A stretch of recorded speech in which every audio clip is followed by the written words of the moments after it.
అనండి లేదా లాభాల కోసం అనండి, శరీరాలు రెండు వేరైనప్పటికీ కూడా ఒకే ఆత్మ కింద చంద్రబాబు నాయుడు గారు, పవన్ కళ్యాణ్ గారు ప్రస్తుతం ఇద్దరు తిరుగుతున్నారు. కాబట్టి చంద్రబాబు నాయుడు గారి పాడు బుద్ధితో,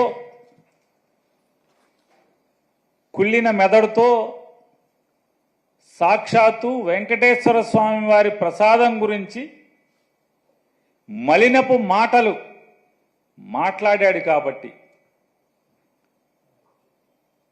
అలాగే ఎన్నికల్లో ప్రజల్ని ఓటు అడుక్కునేప్పుడు అమ్మఒడి తీసేసి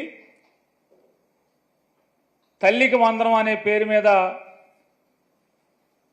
సంవత్సరానికి ఇంట్లో ఎంతమంది పిల్లలు ఉంటే అంతమంది పిల్లలకి డబ్బులు ఇస్తామని, 19 ఏళ్లు నిండిన దగ్గర నుంచి 59 ఏళ్ల వరకు ఇంట్లో ఉన్నటువంటి ఎంతమంది ఆడబిడ్డలు ఉంటే అంతమందికి కూడా డబ్బులు ఇస్తాం నెల నెల అని చెప్పని, అలాగే చదువుకుని ఉద్యోగం లేక ఖాళీగా ఉన్నటువంటి ప్రతి నిరుద్యోగ యువకుడికి కూడా నెల నెల వేల రూపాయలు డబ్బులు నిరుద్యోగ భృతిస్తామని చెప్పని, ఉద్యోగస్తులందరికీ కూడా సిపిఎస్ రద్దు చేసి అందరికీ కూడా మంచి లబ్ధి చేకూరుస్తామని చెప్పని వారి గురించి, ఇలా సమాజంలోని ప్రతి ఒక్కరి గురించి అనేక హామీలనిచ్చి ఆడబిడ్డలకు ఉచితంగా బస్సులో తిప్పుతామని చెప్పని అనేక రకాల హామీలు, దాని సూపర్ సిక్స్లు, అలాగే షణ్ముఖ వ్యూహాలు, ఇట్లాంటివన్నీ ఇచ్చి మేము జనాల్ని మోసం చేశాము. రాజకీయాల కోసం జగన్మోహన్ రెడ్డి గారిని నిందల పాలు చేయటం కోసం కలియుగ దైవమైనటువంటి వెంకటేశ్వర స్వామి యొక్క ప్రసాదాన్ని కూడా మా మలినపు నాలుకతో తప్పుగా మాట్లాడాము, ప్రజల్లో తప్పుడు ప్రచారాన్ని చేశామని చెప్పని వాళ్ళ అంతరాత్మ దహించుకుపోతుంది. కాబట్టి శరీరాలు వేరుగా ఒకే ఆత్మగా ప్రస్తుతానికి అవసరార్థం ఇద్దరు తిరుగుతున్నటువంటి రీత్యా ఈ గుళ్ళలో మెట్లు కడగటాలు, పసుపు కుంకాలు మెట్లుకు పూయటాలు, లేదా పాప పరిహారాలు, ప్రాయశ్చిత్తాలు, అంతే కదా. పాపాలు ఎవడు చేస్తే వాళ్లే ప్రాయశ్చిత్తం చేయాలి కదా. అదే దాని అర్థంగా కనపడుతుంది.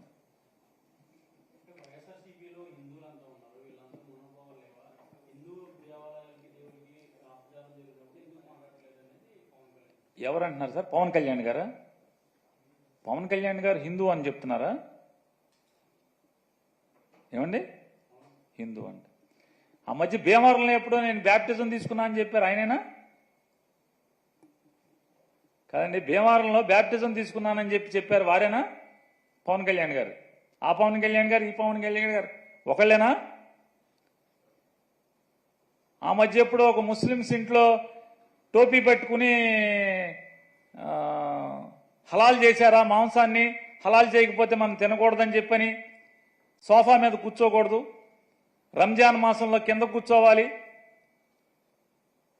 మంది ఇది పెద్ద మాంసమేనా అని చెప్పి గబగబా అడిగి తిన్నారు, ఆయనేనా? పెద్ద మొక్కలు అని చెప్పి అడిగి తిన్నారు, ఆయనేనా?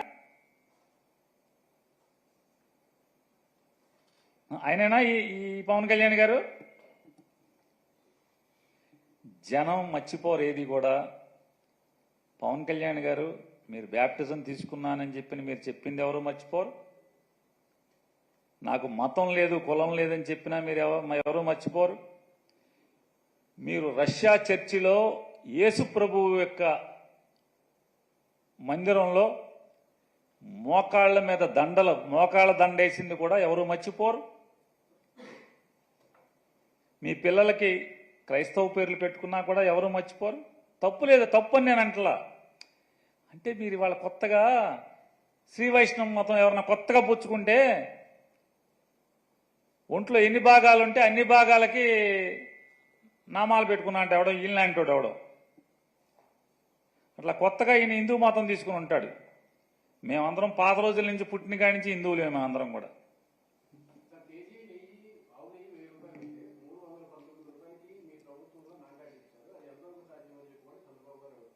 చంద్రబాబు నాయుడు గారి ప్రభుత్వంలో 1000 రూపాయలకు కొన్నారా?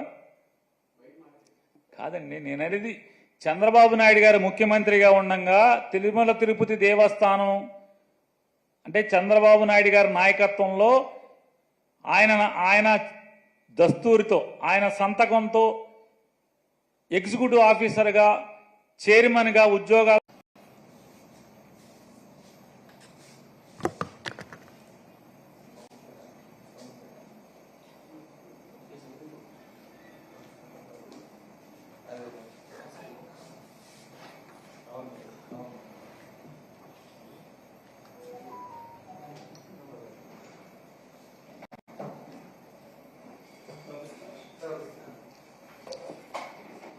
ముట్టుకోకూడదా గోపి? సార్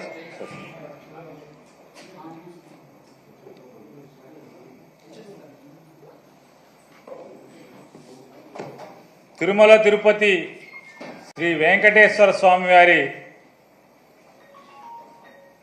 ప్రసాదమైనటువంటి లడ్డూ తయారీలో ఉపయోగించేటువంటి ఆవు నెయ్యిలో జంతువుల యొక్క కొవ్వు కలిసిందని, అటువంటి జంతువుల యొక్క కొవ్వు అవశేషాలు ఉన్నటువంటి నేతితో తయారు చేసిన ప్రసాదాలని భక్తులకు పంచేశారని చెప్పని తప్పుడు ప్రచారం ద్వారా రాజకీయ లబ్ధి కోసం సాక్షాత్తు కలియుగ దైవమైనటువంటి శ్రీ వెంకటేశ్వర స్వామి వారి ఆలయ మహత్యాన్ని, తిరుమల తిరుపతి దేవస్థాన పవిత్రతను, తిరుమల తిరుపతి వెంకటేశ్వర స్వామి వారి నైవేద్యమైనటువంటి లడ్డూ ప్రసాదాన్ని కూడా దుర్మార్గంగా రాజకీయాలకి వాడుకుంటూ ఒక పవిత్ర దేవాలయాన్ని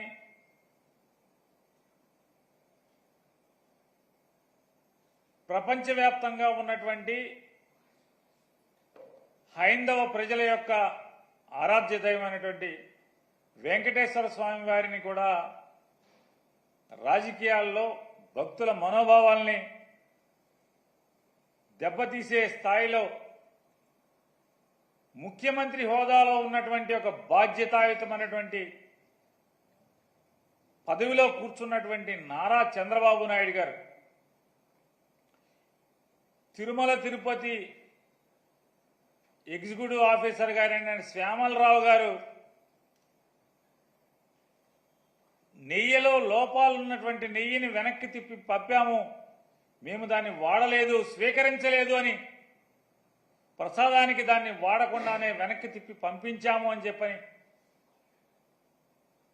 అలాగే తిరుపతిలో ల్యాబ్ ఉంది, ల్యాబ్లో మేము పరీక్ష చేసి అటువంటి నెయ్యిని వెనక్కి పంపించాము, వాడలేదని చెప్పని ఈవో చెప్తున్నప్పటికీ కూడా దుర్మార్గంగా నారా చంద్రబాబు నాయుడు గారు దీంట్లో జంతువు కొవ్వు కలిసిందని, అలాగే వారి కుమారుడైన నారా లోకేష్ నాయుడు గారు మరొక అబద్ధాలాడటంలో, అసత్యం ఆడటంలో మరొక 10 అడుగులు ముందుకేసి పంది కొవ్వు కలిసిందని చెప్పని ప్రసాదంలో నారా లోకేష్ మాట్లాడుతూ, అలాగే వెనకటికి పెద్దలు చెప్పిన సామెతగా